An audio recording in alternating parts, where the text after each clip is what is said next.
I said that for all the people watching on field. I wanted to tell everybody where I was at. You know, it was the hardest training camp of my life. It was a challenge. You know what I mean? I had to strengthen my faith and, you know, just old school, man. Grab a bottle of ibuprofen and go train.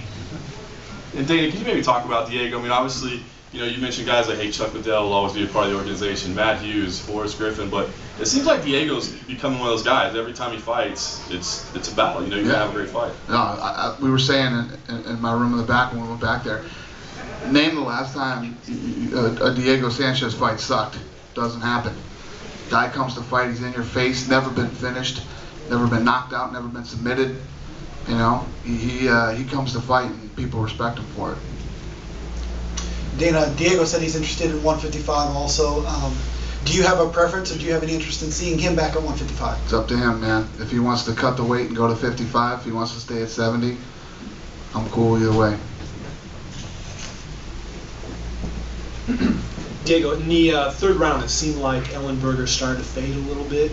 Did you sense that? And when that happens, what were your thoughts going on at that time? You know what? It wasn't that he started to fade. You know, I caught him with a big kick to the head. You know what I mean? And you know, I hurt him. And once I saw that I had hurt him, and it's that old saying, when you see blood, you know what I mean? I saw blood, I saw red, and I was like, all right, now I'm having fun. Now I'm in it. Now I'm in it. And that's what, I don't know, man. I need to work on turning that switch off right off the bat in the first round. But sometimes I just gotta take a couple licks and wake up and, you know, have my back up against the wall. You know, in that third round, I just thought I was gonna get the TKO, and that's why I was working for the TKO. I thought I was gonna get that. I thought the referee stoppage. I should have gone for the choke. Greg Jackson was yelling, "Go for the choke! Go for the choke!" And you know what? It doesn't always go your way. And like I said, man, Jake earned it, and my hat's off to him. And you know, I'm gonna keep working my way up. You know, I don't think I've lost any stock in this fight, and I know that UFC will give me a good, tough opponent that I can put on another great fight for you and the fans. And Dana, this is a fight where Sanchez is actually the older fighter than Ellenberger. What's it like for you to see that first class of the Ultimate Fighters, you know, start to be Get old? The veterans, as opposed to the Hey, I just turned 30. No, but you understand. Yeah, no, it's true.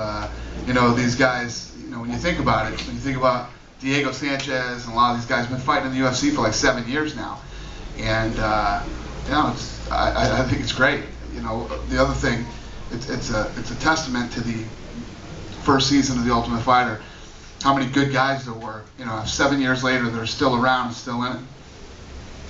Yeah, Diego, you mentioned this is the hardest training camp you ever had, and being that you just turned the big 3-0, do you ever feel that you overtrain and maybe cause more damage to your injury than you would have maybe?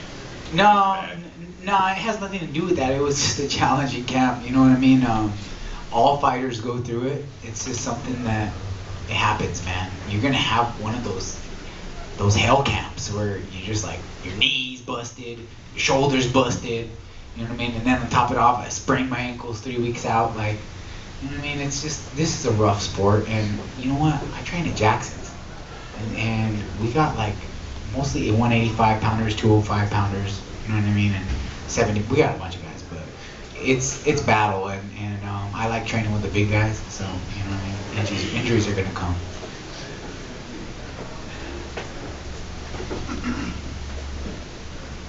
A question for Dana. The connection between the crowd and Jake seemed really authentic. Have you ever seen that before? Yeah, we see it a lot. You know, when you go into big sports towns, believe it or not, Omaha, Nebraska, like I said, we went to Chicago for the second time recently. We haven't been back to Boston, which is a huge sports town. We haven't been back to Florida, which is a huge state, you know, as far as sports go. But Omaha, Nebraska, we kill it in the ratings here. there's a lot of UFC fans in this area, and obviously, you know, Jake, a hometown guy, fighting in his hometown for the first time. This place was going crazy. It was loud as any fight I've ever been at, and it's fun. I love that kind of energy.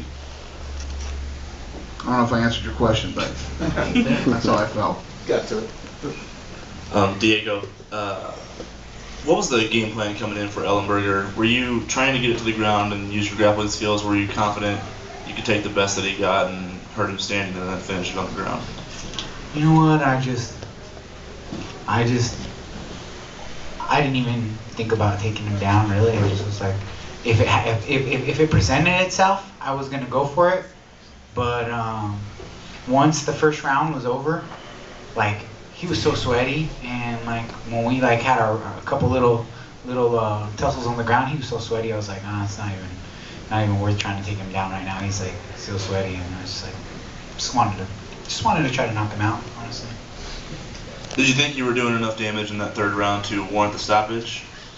You know what? That's up to the referee, and I was giving it everything I had. You know what I mean? But Jake was showing signs of life, and he's one tough cookie. You know, he was taking the beating I was giving him, and he kept trying to get back up. And you know, he's a warrior. I'm a warrior, and you know, hopefully one day we'll be able to get in there and do it for 5 rounds.